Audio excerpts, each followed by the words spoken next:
Hello guys, and welcome back to AmNowTech.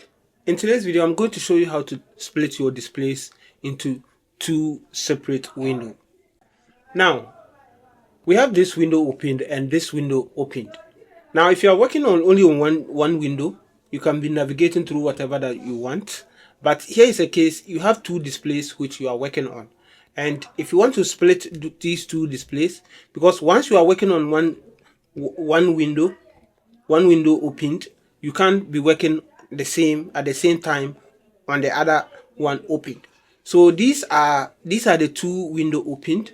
If you want to split them, it's very easy and simple. To split them, just click and drag the folder that is opened and drag it to the edge of your screen. As you can see, once you drag it to the edge of the screen and this shadow open, just leave it, and then you can now select the other screen to display. So let's select this one to also display. So now here you can see that we can be working on both screens. So this is it. You can be working on this while you can also be working on this. Now if you have two or more displays to work on, so let's say these are two displays. So let's say you have these three. So let's say you have these three Windows files opened, and we have them three here.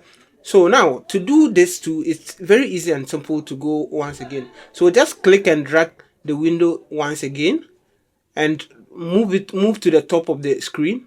As you can see here, we have for Windows 11, this is how it happens. So we have three displays and then we have four. So in my case, these are three displays. So you just select, so just drag it to this. So select this one to apply on the first page. Now the next page you select another screen, and the next page you select another one. All right, so here you can see they are all opened. So whatever that you want here, you can see we are working on both three screens at the same time. So that is just how easy and simple it is to split your display in Windows 11. Guys, if this video was helpful, kindly leave us a like and don't forget to subscribe. So we see you on our next video. Peace out.